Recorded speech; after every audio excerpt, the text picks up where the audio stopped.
kasih lah pada teman-teman media.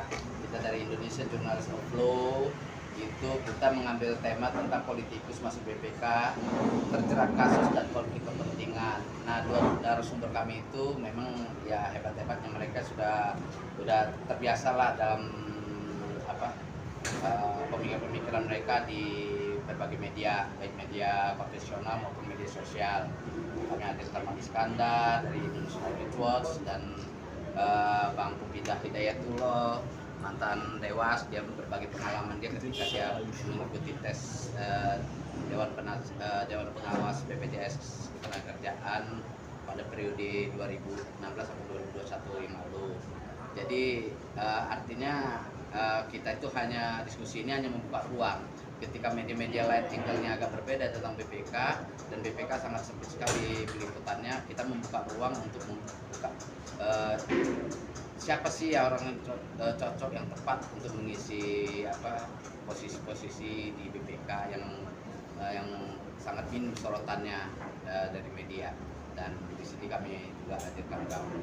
Karena jangan sampai BPK yang periode lalu tersandung dalam berbagai ya ada kasus-kasus tindak pidana korupsi, ya kan. Nah, walaupun ada sebagian ada yang tersandung, nah jangan sampai nanti periode berikutnya di bawah pemerintahan rezim yang baru ini, di bawah pemerintahan Presiden terpilih Prabowo Gibran, nah para komisioner di badan negara maupun di lembaga negara jangan sampai ada lagi yang seperti itu gitu loh. Jadi memanfaatkan kepentingan dengan jabatan. Dan ada Bang Iskandar, mungkin Bang Iskandar bisa melanjutkan apa yang menjadi topik pembahasan dalam diskusi tadi. Silakan Bang Iskandar. Ya, terima kasih untuk teman-teman.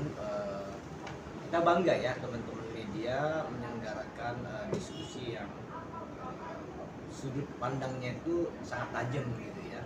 Sudut yang selama ini masih jauh dari jangkauan teman-teman media yang lainnya. Harapan kita pemikiran-pemikiran tadi yang diselenggarakan oleh teman-teman media ini bisa memberikan dampak baik pada penyelenggaraan rekrutmen anggota-anggota BPK yang jumlahnya 5 orang itu. Harapan kita mungkin seperti itu, dan ini kita apresiasi sebab unik pemikiran. Bang, apakah ada kecenderungan Bang memang dari politikus masuk ke BPK di baliknya ada kepentingan tertentu Bang?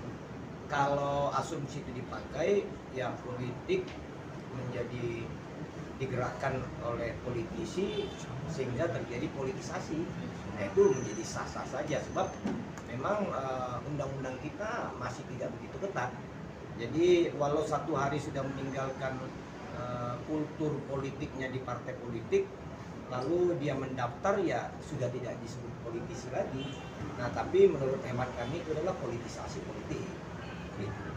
Pak, tapi tadi abang bilang kan kalau bisa pemilihan BPK ini tidak diambil dari politis gitu maksudnya. Sedangkan penunjukan kepala BPK sendiri ternyata dari lembaga pemerintah juga, yang artinya ya pasti politisi bang.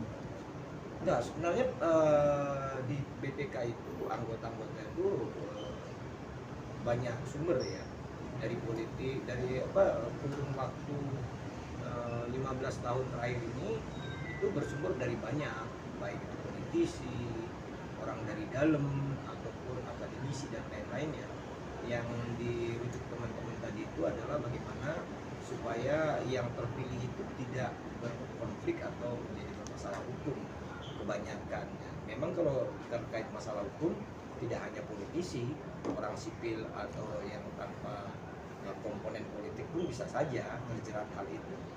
Namun karena ini adalah lembaga tinggi yang sangat penting yang melakukan pengawasan terhadap APBN kita per tahun yang kurang lebih 2.000 triliun, maka perhatiannya harus lebih khusus lagi untuk lembaga yang tidak serius kerjanya seperti BPK terkait keuangan negara saja kita memberikan perhatian yang serius, tetapi kenapa untuk BPK ini masih belum memberikan perhatian serius? Itu terlihat dari pola-pola rekrutmen itu tidak menjadi tajam atau tidak menjadi bahan diskusi atau diskursus bagi masyarakat kita.